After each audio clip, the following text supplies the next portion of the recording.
Okay, looks like we're live. Let Boom. me just go to my LinkedIn and get this started.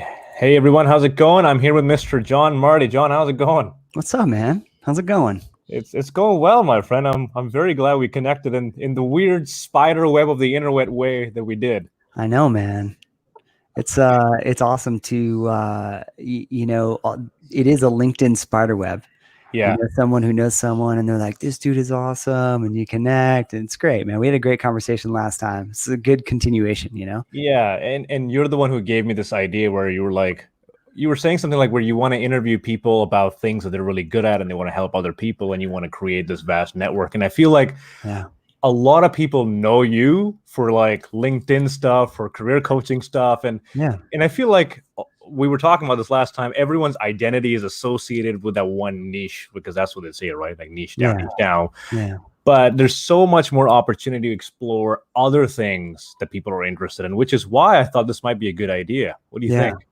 I think it's great. Let's do it. Right now, last time, if you remember, we were talking about challenging times and how we overcome that. Yeah. And you started talking about Stoic philosophy. Now I don't want to go too deep too fast. Yeah. So if someone's watching this and they're like, well, okay, what the heck is Stoic philosophy? Now I know you know a lot more about this than I do. I'll let you do the introduction. Yeah. So, I mean, I've really just been kind of getting into it as well. And I think a lot of the things that I've been thinking through over the past 6 years have all kind of culminated into trying to understand what is a philosophy of living a good life. And I didn't even understand that Stoic philosophy was a philosophy of living a good life until recently. And it's very much a lost art in our modern society. So when you think about, and we were talking about this, you and I were talking about this offline. It's like there is religion, and religion kind of gives you this moral framework, but a lot of the text is very outdated. It's not modernized, and so it's difficult to follow. Same with philosophy in general, right? It's these kind of waxings of philosophical topics that are very difficult for Western culture in 2020 to really pick up. And then school teaches you to have skills for specific jobs. But where do we learn how to live a good life? We just kind of have this assumption that a good life will come from getting a great job and getting into the system, right? But that's a very outdated mental model for our society. So hey, Jess, what's going on? So yeah, it's a really outdated mental model for our society because we can literally be anything we want to be in our society. And it does seem a little cliche. It's like, be whatever you want to be, but you literally can with these social media platforms that we have today. Yeah. You can access any audience that you want. Right. So amazing things for you, for example, are happening behind the scenes. And those are some incredible things. And you would have never expected those things to come your way. Right. But they came your way because you have put yourself out into the world to be seen. So I think that's really the name of the game. But when it comes to trying to live a good life, it's like, well, what does it mean? It's like money buys me things and things make me happy. Right. Right. But there's a massive void that people feel when they're chasing only that. They're not necessarily chasing a sense of meaning in their lives. Like, well, what is meaning? I don't even know. How do you express that in terms? Yeah, exactly, Jess. Like we place too much internal value, importance, identity on our careers, and that's another thing too. It's like we are constantly identifying with form, external things. So I am my career. I am my I'm my job title. followers. I'm my Right. like. I am my followers. I Yeah. am my likes. Right. And when you start identifying with those things, the whole world comes crashing down very, very quickly when things go the wrong way. Right. You're setting expectations with everything we do. Right. Set an expectation. I need this best career. It needs to look this certain way. It needs to be this and that. And I need to plan everything. And then when it doesn't happen, then like everything comes crashing down. Right. And that's exactly what happened to me. But everything wound up coming crashing down in 2014 because I was like, well, who am I without my job title, without the things that I own, without my car? And I had a real existential crisis. And I think a lot of people in right now today are having an existential crisis as well, because many people are losing their jobs and they're going, oh my God, what do I do? I was this, right? I was this title. This was everything for me. And now I'm not. And the irony of it all is that many people hate their jobs, and yet they feel pride in expressing that they have that shit job that they hate at a barbecue, right? Yeah. Even though we can't go to barbecues anymore, but that's really fascinating to me. Why do we do that? Because the societal pull to have a connection to form is so strong. That form of monetary gain, the form of buying the nice car, it's unfortunate. And so, as interesting, he's like circling back to Stoic philosophy. It's like, as interesting, they're 2,000, 2,500 years ago, right? They didn't have cars. They didn't have the modern conveniences that we have, but yet they struggled with the exact same problems, right? Success, chasing gain, right? And then wrestling with, who are you without the things you own, right? What are the tactics to live a good life? What is the difference between happiness and gratification, pleasure and gratification, right? And there is a big distinction. We've lost it in Western society. The distinction is, we chase in Western society purely hedonic pleasure, right? So it is buy, dopamine, dopamine, dopamine. Whereas gratification is very different. Gratification, at least from Stoic philosophy and positive psychology, is rooted in the chase of something that is connected to your strengths, right? I would go so far as saying it's connected to your personal story, and it's a struggle, right? You're struggling through a process, right? It has nothing to do with hedonic pleasure at all. And we've lost that. What I'd like to know, and you talked about so many things there, one thing that really stuck out for me is how you mentioned that we've had these problems at every time of human civilization, right? Yeah. And yet now we are at a time where you take away someone's Wi-Fi and all of a sudden it's the end of the world. Yeah. How do you bring that into perspective for people about what their problems are relative to maybe what real problems should be like? You know what I mean? Yeah. I mean, problems come down to a sense of perspective. Everything comes down to a sense of perspective. And how do you gain perspective? Well, you gain perspective by thinking through, and you and I had talked about this before, right? You gain it by thinking through negative visualization, as Seneca or Stoic philosophy would recommend. And it's not something that we in Western society would necessarily be thinking through.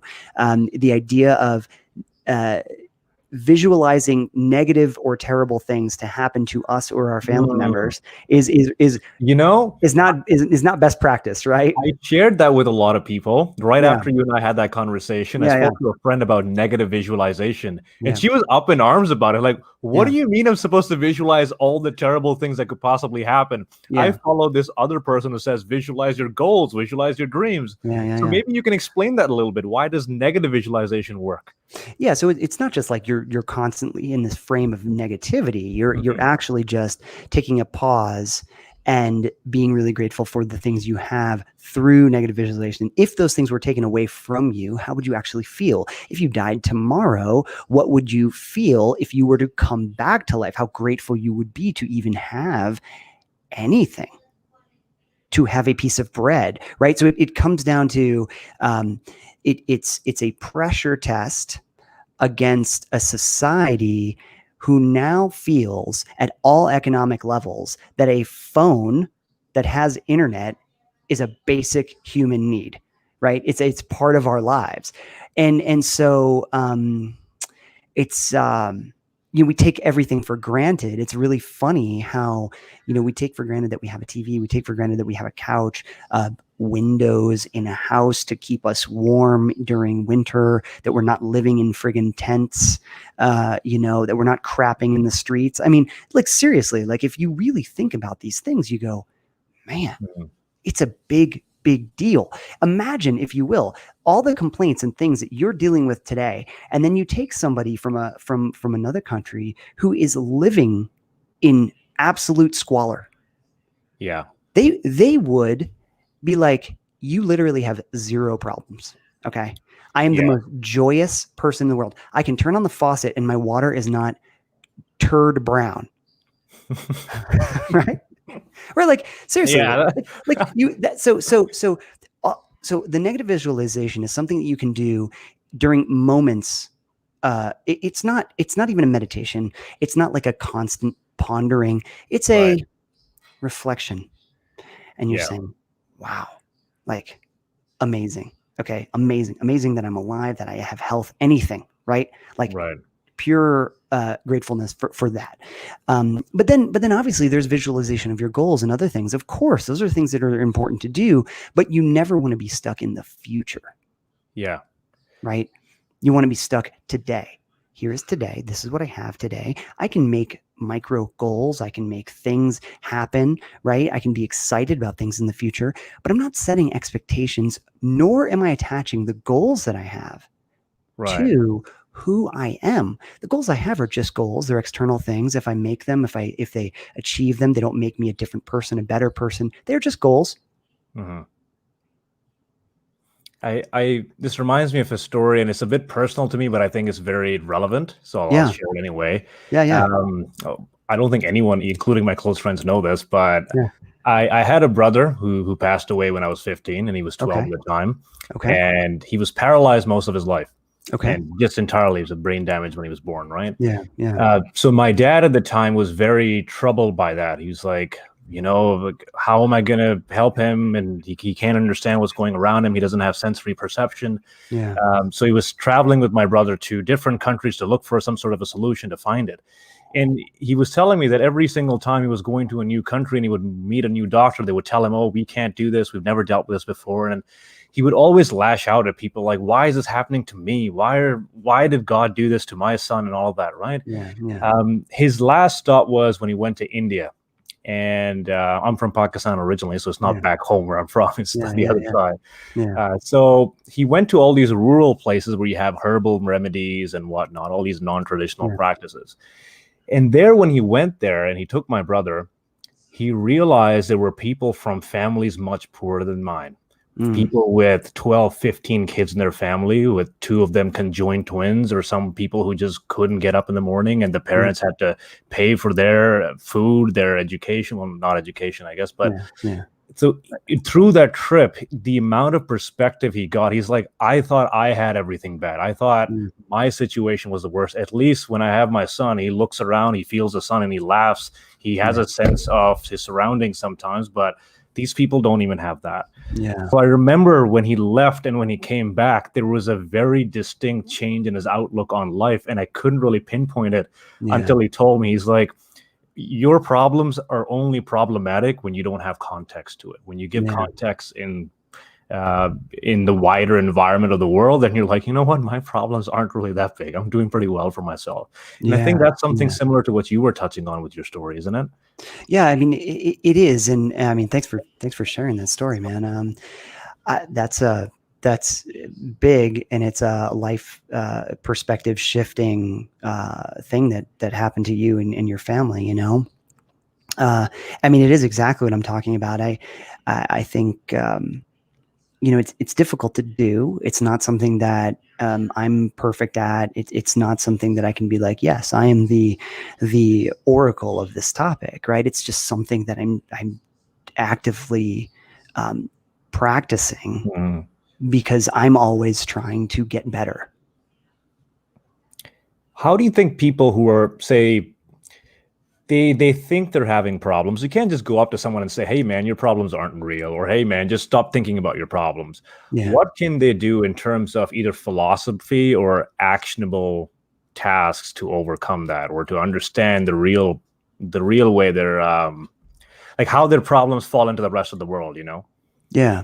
Well, I mean, and you and I were having this conversation before too. Like it winds up coming down to, we have a comparison culture, Instagram culture, Right. everything winds up coming down to a sense of self-worth in society, right? Mhm. So we're trying to be liked, right? So we buy things. Why? Why do you buy a Ferrari, right? Why do you buy a Mercedes Benz GL, whatever, the Yeah. biggest thing with the biggest rims? Why do you do that?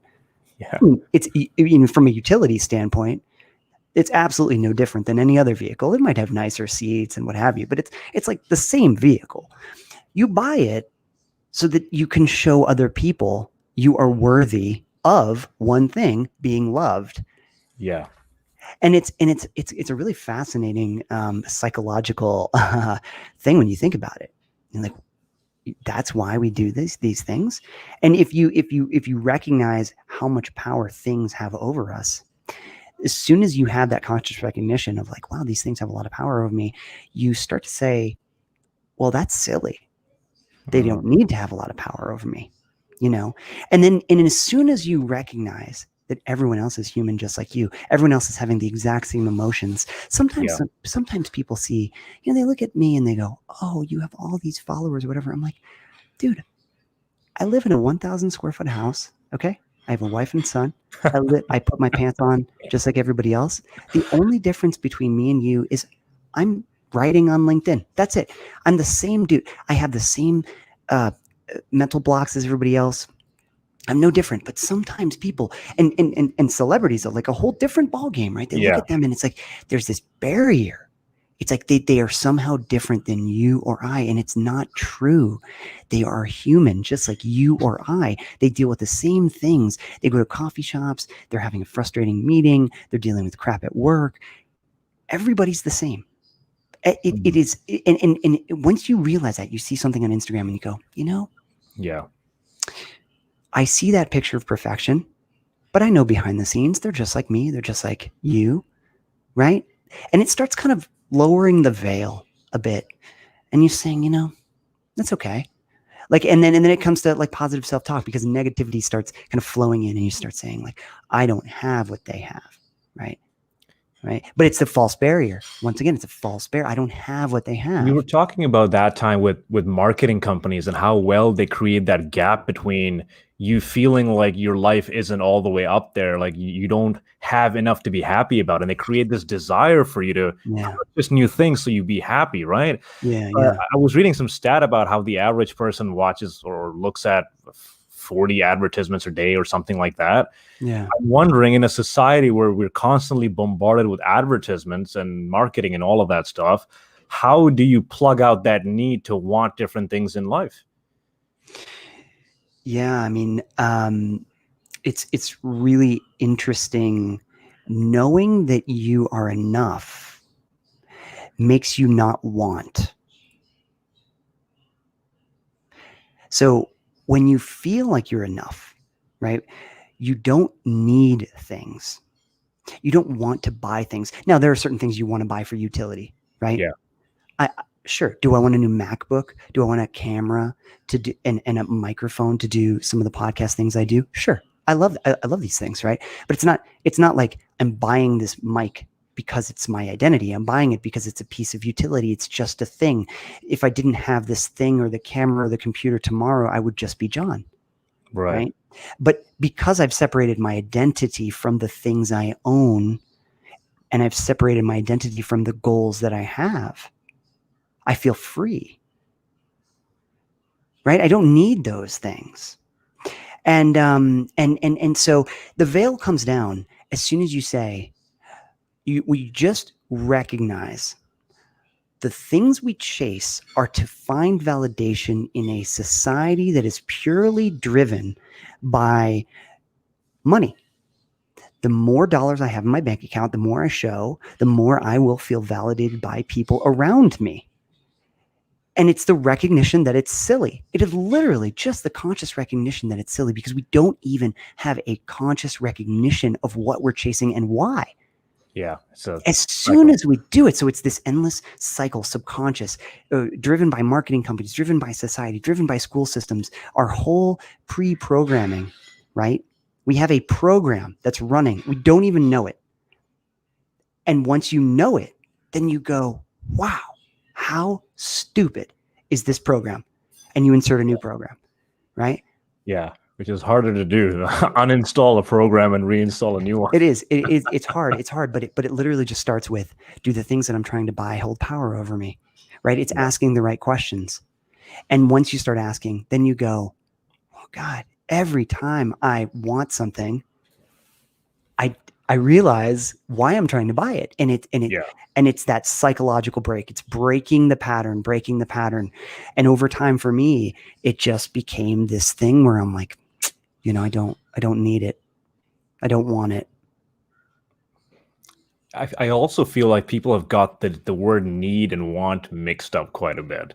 Mm. It's and I never really understood, and I know we were talking about this last time, but I went on a 10-day meditation retreat with no technology, no reading, no writing, no eye contact, no social contact, in the middle of a forest in BC. It sounds great.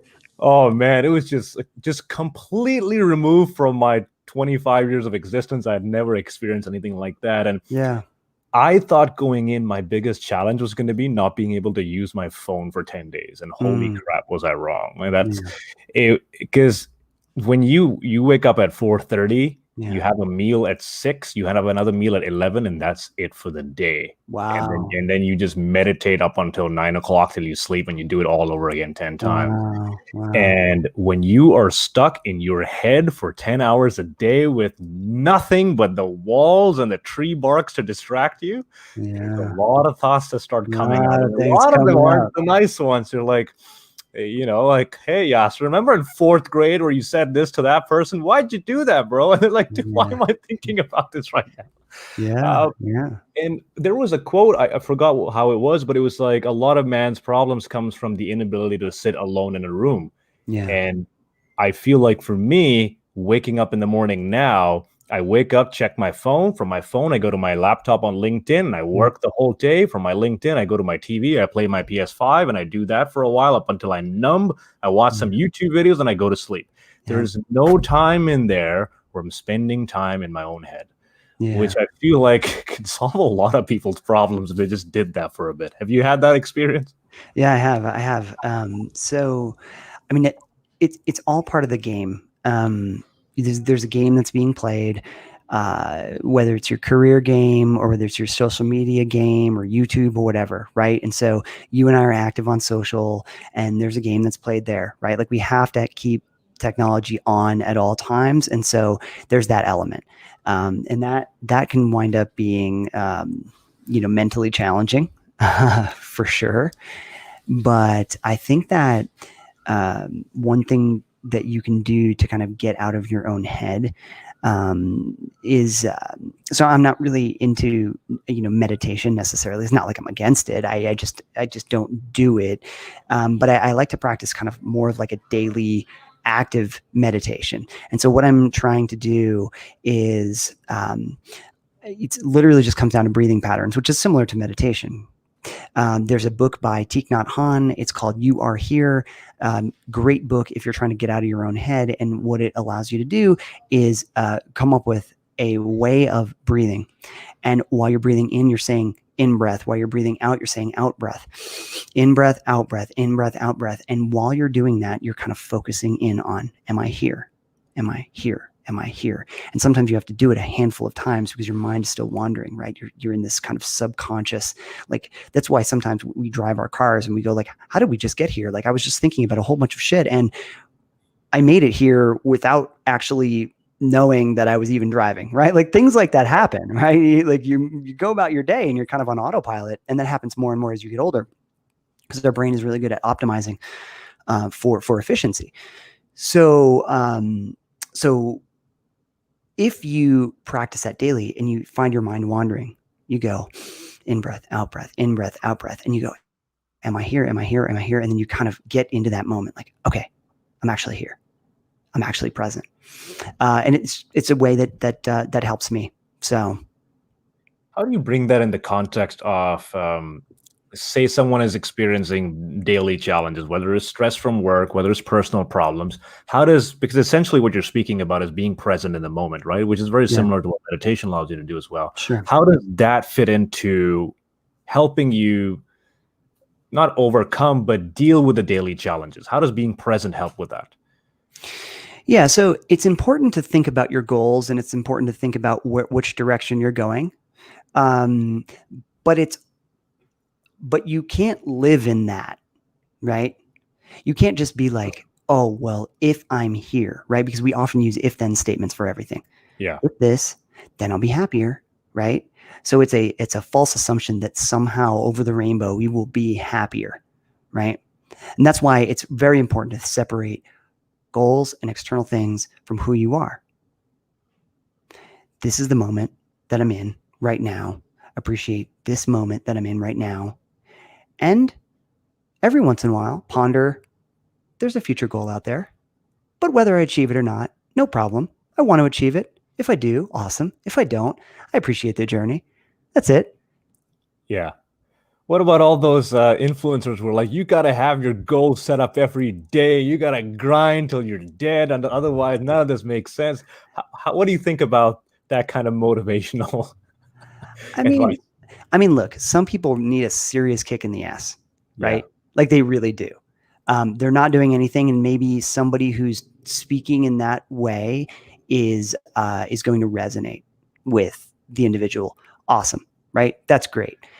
Set your goals, do those things, but still recognize that the goal is not you, right? I think that's really important. Chase the money, no problem. Chase the money. I'm in corporate. I chase the money. I play the game. I play the game all day long. Okay. I show up to the meetings. I work hard. Okay. I play the corporate game. I play the corporate ladder. Right. But I'm playing within the system, not to validate myself. I could give a shit where I work, what I do, whatever. I don't care. Okay. But I work hard.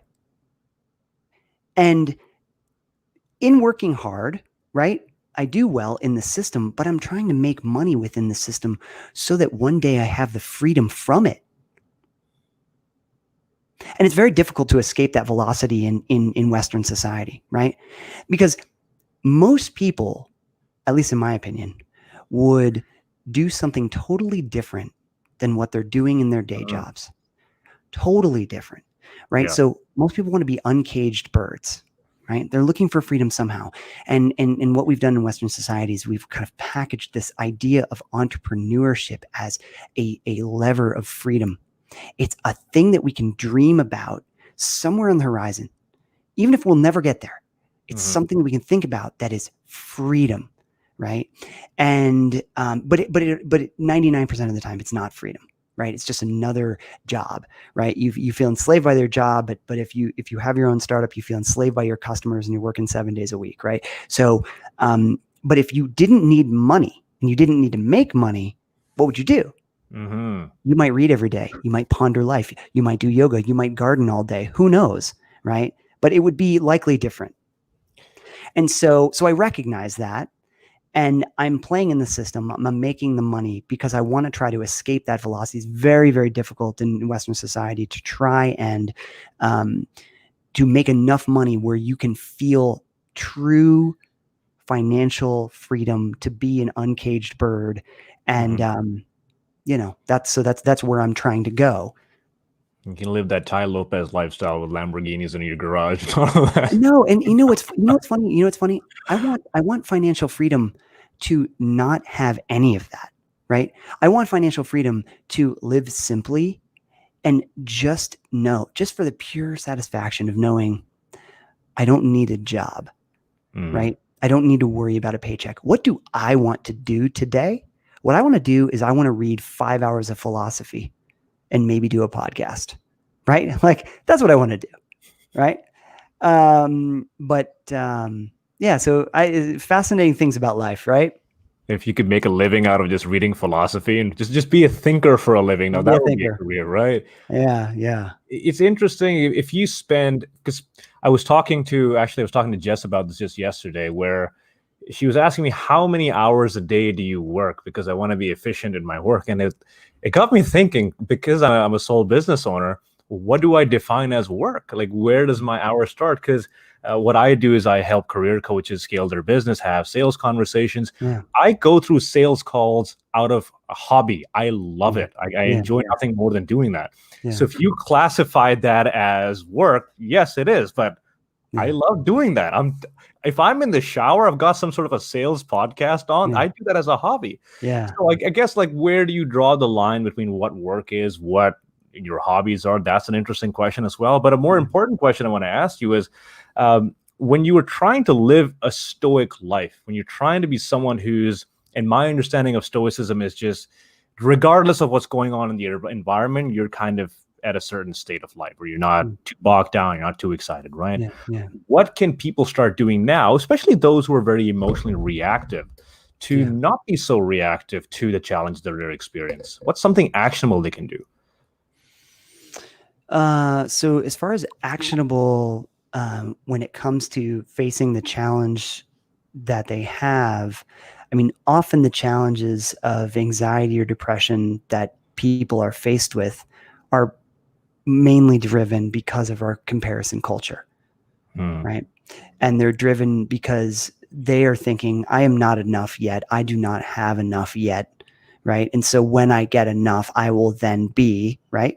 And it always comes down to if then statements, like we were saying in the past. So if I can just separate myself from that topic, and whether it's actionable right away or not, you have to start at least thinking about it and separate yourself from, I'm enough. Like, I'm good. I'm good. And sometimes we say, oh, we're not yet where we want to be. But that's a hedonic adaptation for us, right? So you get the promotion, you're in the new position, you're happy, everything's cool. You maybe level up your expenses. Now you need more money, right? Yeah. Now you need more again. Right? What's the next thing? Motivation. Right? What's the next progression? What's the next progression? So if you recognize, I'm always going to be chasing the next thing. Yeah. Right? So the actionable step is enjoy the moment that you're in and be super grateful for the moment you're in, right? Don't ponder the future every single day, because you're wasting time thinking about what you're not, as Hmm. opposed to thinking about, you know what, when I'm in that position over there, I'm still going to be doing the same things I do today. I might drive a nicer car, but it's just a little literal material thing. And I'm not those things. And if you can just do that, man, it's life changing. And I know it's not easy, right? It's not an easy process. This is like a 6-year process for me, really. Yeah. But it literally just starts with one little question, and then another, and then another, right? I'm in this moment. Be really grateful for the moment that you're in, right? Really be grateful for the journey that you're on, right? The fact that you're even alive, and then take it from there, you know? Hmm. I feel like this topic alone we could just go into for like a There's, 3-hour podcast. We should have no, had more time on our I hands. know. It could We go on forever. planned this one, and we're gonna have to do a part two. I know. We've got 2 questions on here. I want Yeah, to. sure. We've got 10 minutes. Let's just Yeah. try to get the first one. So, a bit of a vague one, but I think it does open up a lot of opportunities for you. What's the biggest life lesson that you want to share? I mean, the life lesson is biggest life lesson. You know, I think to not be afraid of failure Right. is probably one of the ones when I'm speaking to people. Every time that I'm speaking with somebody, it's always comes down to, but I'm afraid of doing this, right? I'm afraid of doing that. It's like, why are you afraid? What are you afraid of? Society has just made us afraid. And I don't know where that comes from, right? We're afraid of being, Jay Shetty says we're afraid of being perceived as starting at the bottom. So we want to try something new. We're afraid of starting at the bottom with something looking silly. Yeah. Somehow we get into the school system and we change our mind. So I think that would be the biggest one is to, That's a good. yeah. What'd you say? For me, that was what you just said, the school system. When I was Yeah. growing up in my earlier days, I wasn't doing too well in school, and all the other kids were getting the A's and whatever, and I was like a B- student. Yeah. And I think that really messed with my self-esteem because, Yeah. the report card comes out, the family is celebrating with their kids, and I'm just in the corner just. You're a failure. Exactly. Right? That's true. That's what school teaches you. You get a bad grade, you are a failure, right? Your identity, interestingly, is failure. So they place it on you. And you learn from a very early age that my identity is failure if I get a bad grade. And a bad grade is an external thing. It has nothing to do with who you are. Not at all. Maybe school just sucks. Maybe my teachers just sucked, right? Maybe what they're teaching you just blows. All right. Maybe I was staring out the window in 4th grade and my teacher was telling me to take ADD medication and brought my parents in. True story. Because I was not interested at all in what the hell was going on in school. Right. And you know what? I failed out of high school and I got the shittiest grades in the world in college. I barely made it through college and everything turned out just fine. That's crazy. So school though. I mean, right. Like it depends. It depends on your situation. But, I think school's a necessary evil in a society that believes in plaques. Yeah. They believe in logos, right? So since we're so driven by those external things, it's important to go to school. But school is not educating you. You can educate yourself. We just need the logo so that we can play the game. That's the unfortunate part. Yeah, I feel like the most important lesson I got out of school was learning that 99% of what I was learning, I wasn't interested in. Yeah. And that was a great lesson for me because then I could just not focus on any of that. So for example, my first semester here in my MBA program, I failed the most basic accounting course, like just financial accounting. And for me, that was like after high school maths and accounting, college maths and accounting. And then when I finally did my master's and there was a accounting course and I failed, I was like, you know what? I'm done with this, man. I don't want to do this again. I come courses afterward. Yeah, exactly. I just switched courses right away. But to answer Vinayak's question, for me, I have a quote that I live by. It's see things as they are, not as you would like them to be. And for me, as someone who's a very anxious person in general, I was always fixated on a fixed goal. Okay, if I was more confident, if I knew how to do this, once I know how to do this, once this happens, that happens, then I'll be happy. There were all these conditional things I had to enable me to be happy in life. The moment I let that go and say, hey, don't be attached to what you would like to happen, just accept things as they are. And in the meditation retreat, they compared it to cars going in traffic. So they said, instead of trying to control all the traffics, just sit by on the pathway and just watch the cars go left and right. And for me, that was like quite a breakthrough moment. So for my biggest lesson was definitely going to be that. Yeah, that's great, man. There is one last question I want to address. It's a bit of a long one, but Eli, awesome guy. Shout out to Eli. Not everyone is going to be at a point in their journey to grapple with the depth of awareness required to connect with perspectives being addressed. He's right. We were talking about this earlier on as well. This is likely due to ingrained traumatic experiences and learned behaviors, much like you just shared. Is it possible to catalyze this perspective shift in others as a coach, or do you feel that individuals need to go through personal experience that sparks these embers of enlightenment in their own time? Great question, Eli. What do you think? So Eli, I absolutely think people should be educated on this. So in ancient society, in the kind of the era of Stoic philosophy, in the peak of that time, there were hundreds of schools dedicated just to learning how to live a good life. And so we never, it's fascinating, right? Like when you're 30 or 40 or 50, most people like just start kind of grappling with these massive questions when things start going wrong. Right? They only start grappling when it starts going wrong. So we don't get taught how to live life. We get taught skills in a job market, which I could learn on YouTube. Right? That is not valuable to me. Right? We are all very self-sufficient. What we need to learn is introspection and understanding, like what truly makes up a good life. And that's why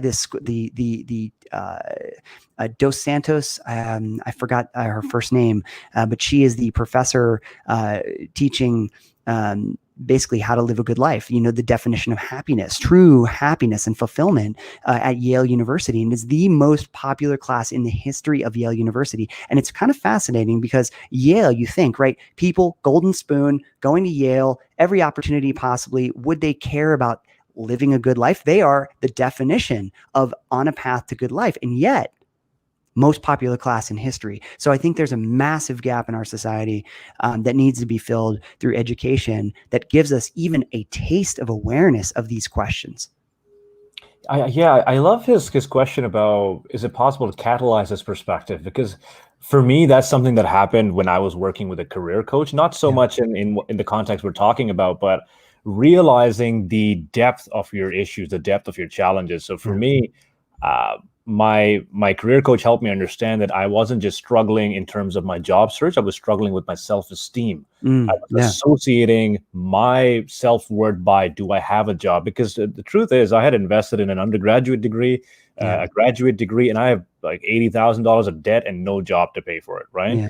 So she helped me realize that you're carrying all this burden into your job search, which is why it's so frustrating for you. And Eli, to answer your question, my perspective, I would never have thought about that. I would never have connected those dots if my coach didn't ask me the right questions. So I think there's a good mix of the two. Like, there has to be a certain element of you realizing it and also be available to take help from people. I agree. But at the same time, someone should be there to ask the right questions to help you underline that. Is that right? Yeah, I totally agree. That's an awesome tie off to it. Yeah. Well, I know we've got about 3 minutes left. Man. In terms of people taking away from this live chat, and by the way, we'll have to do a part 2. I'm sorry, but there's too much to cover here. If someone is going through challenges right now, right, and they're like, okay, John, how do I apply Stoic philosophy to my life? Give me some basic pointers. What would you say? Yeah, I mean, if someone's going through challenges right now, it's important to just set aside time to explore these topics from books that have been published, that people long before you have pondered, right? It's as easy as doing a Google search and saying, I'm really unhappy right now. I'm facing this. How to overcome fear, how to do this, how to do that. You're going to find hundreds of thought leader books presently and thousands from the past, people who have come before us. It's funny how we often don't think that other people before us struggled with the same things we are struggling with right now. And yet everyone in history struggles with the exact same questions, right? So I think it's important to take time and ponder the questions, read books from people who have figured it out. And that really helps you say, this person faced the same thing. So you don't feel alone. And you're gaining the knowledge that they've had over a lifetime that they've pondered and put into a couple hundred pages. It's invaluable. That's great advice. And I want to be even more specific with that. Last time you recommended me a book, which is on the way from Amazon. For it to arrive. What book or books do you recommend on the subject? Oh man, guys, I have so many good ones. There's a good one. That's a very good recommendation. Meditations Marcus Aurelius is awesome. So Meditations from Marcus Aurelius is more of like short, short snippets. They're just basically journal entries from him. So it's difficult to kind of digest as like a whole book. You can kind of read them individually, but it's harder to kind of ponder. So I would say one really amazing book is A Guide to the Good Life by William Irvine. Nader was talking about Ryan Holiday's books, all of them. Yes, absolutely. Ryan Holiday is amazing. Another great book by Vishen Lakhiani, The Code of the Extraordinary Mind. There is a book called The Happiness Hypothesis by Jonathan Haidt, Haidt. Books by Thich Nhat Hanh are awesome. A lot of Brene Brown books. She's diving into the topics of like, self-worth and all of those topics are very important. Another one worth mentioning is Eckhart Tolle. He's Oh, got oh God, yeah. I've read. I think he's Power of had Now is one of them, Power and of Now. Great book. I read a really great book by Sadhguru. God, I can't think of the actual book that he wrote. Breaking the Habit of Being Yourself by Dr. Joe Dispenza. I I mean, like that title. so yeah, that Breaking the Habit of Being Yourself. It's like, whoa, what does that even mean? He goes pretty deep in that one. Oh man, I could go on and on of all the different books that I've read, and there's some pouring in the comments here. Success Principles by Jack Canfield. There's a lot of great ones, but whatever you're facing, read a book about it. And then if you're still having questions, read another one, right? Use your time outside of work to explore some of the big questions. We spend 1,800 hours a year in our careers, right? Right. We spend maybe 30 minutes, an hour in our lives actually asking the right questions. And that's the unfortunate problem that we have. Another book on asking the right question is The Coaching Habit. I couldn't recommend it more. That's amazing, awesome. but it just asks questions so you outline these things. So yeah, John, thank you so much for being on here, man. It was an absolute pleasure. And guys, if you were watching this and you're enjoying this kind of off the record conversation, we're not talking about the algorithms, the resumes, or we can talk about that, but we're more fully fleshed out people. There's other interests we have. We'd love to talk about it. Yeah. If you have recommendations on what you'd like us to talk about in the future, let me know in the comments. Or if you'd like to be on my live show as well, let me know in the future and we'll get something going. John, thank you so much for coming by, man. Thanks everyone for coming. Appreciate you. Take care. Good night. See you, man.